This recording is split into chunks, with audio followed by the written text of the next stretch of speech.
ah, ah, ah.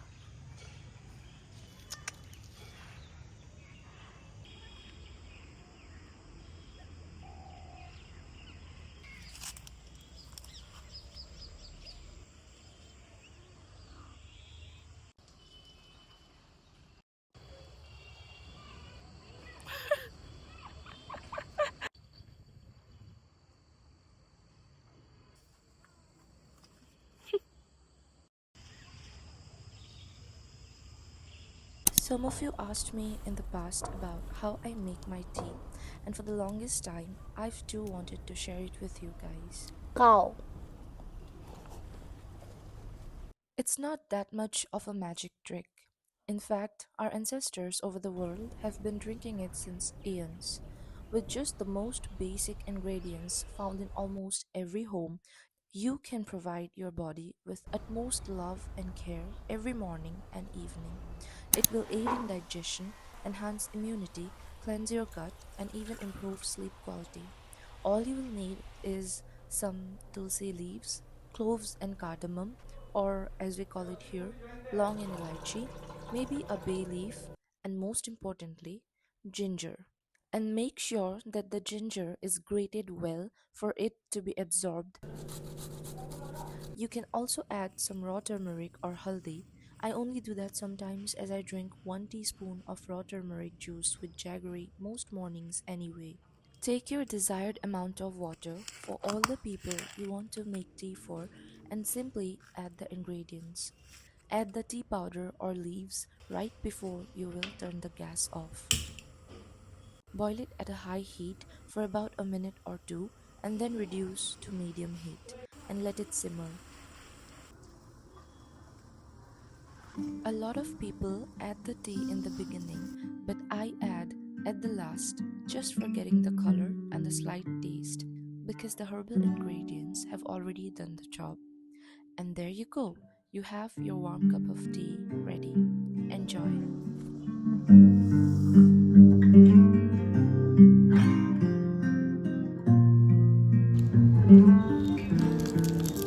Cheers.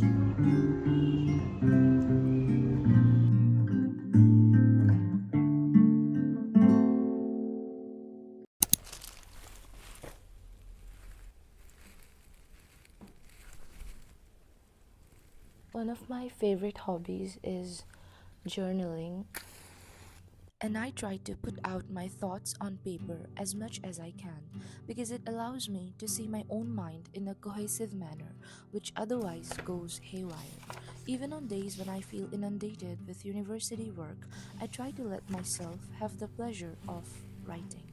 It's such a basic act, but so powerful due to its raw nature. Humans, especially ones like me who mostly prefer my own company, need an outlet. I would also like to let you guys know that I love sharing snippets of my life and thoughts with you. YouTube has given me such a wonderful platform, and I always cherish it as my digital diary. The century I was inserting was about the act of cooking, baking, and other hobbies seen as traditionally feminine, and I have no problem being viewed as such or even masculine. I believe everybody on this planet has some colors of femininity and masculinity combined. What I do dislike though is how women are subjected to these notions while men simply get to exist. And as you can see, I had a lot to write about.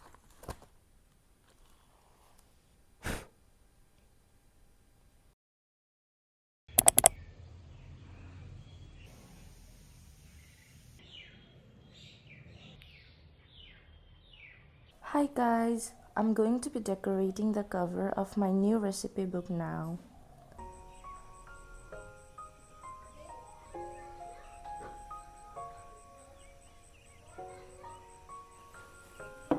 I'll first show you the I've already written one recipe. Okay, let's open it. Mm, Here is the recipe for the moist dark chocolate cake that I made. These are the dry ingredients, then the wet ingredients, and I've just started out. So the next one I'm going to try is the original chiffon cake. So for this one, I mean, for the chiffon cake, I'm going to put the recipe later. First, I'll be decorating the front page. So, coming to my diary entry again, I was saying how I dislike that men get away without expectations and even get compliments for doing chores that are anyway necessary for survival. How else is one supposed to live if one doesn't even know how to cook? Growing up, I hated the idea of cooking or even stepping into the kitchen for doing anything other than drinking water. Every day, I'd see my mother, aunts, and women in general spend hours in the kitchen prepping these dishes while the men just eat, and most don't even help with the dishes. I found some of my paper doilies. I used to use them so often when I used to do journaling, and also the sticker notebook. Ah, I think there's two. I was scared of becoming these women, tending to men all their lives, and more so, hated being told that in order to be a good bride, one needs to know cooking. Well, fuck being a bride, and fuck these expectations. I cook because I want to, and one needs to eat to survive. All this insight dawned on me because of growing up, and I learned that my fear of cooking is not an actual dislike, but rather a reaction to the misogyny and patriarchy. The bed is a mess.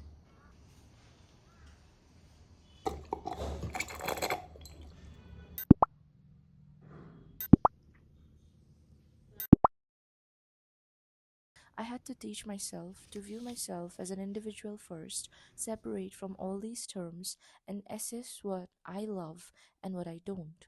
And turns out, I don't dislike cooking, and I love baking. It's honestly frustrating how society taints even the most humanly things through gender, caste, class, race, color, and every other such division. If only such concepts didn't exist, imagine how freely everyone would live, just like what I felt while starting this recipe journal. I can't believe the little girl who once hated the idea of cooking has now started a recipe notebook to record all her favorites. Just decorating the journal has brought me such sheer joy. Imagine the days when I'll be dancing in my own kitchen at night in my own home, singing and cooking my favorite recipes, and maybe even feeding the ones I love.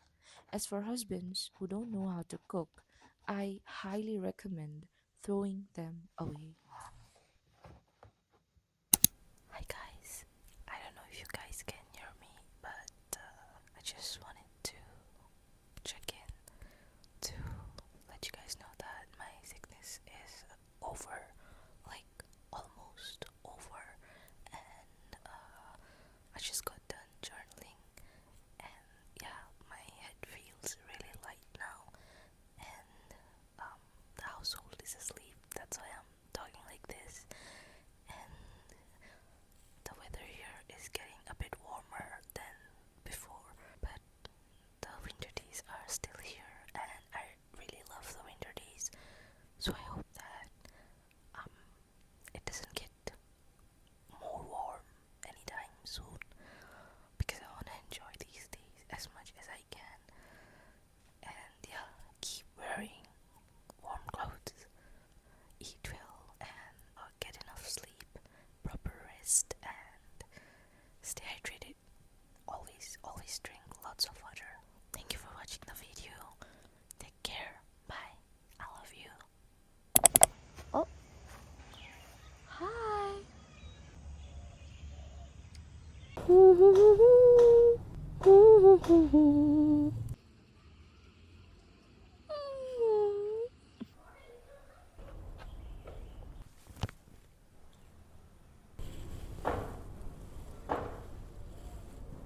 Rosie Posey.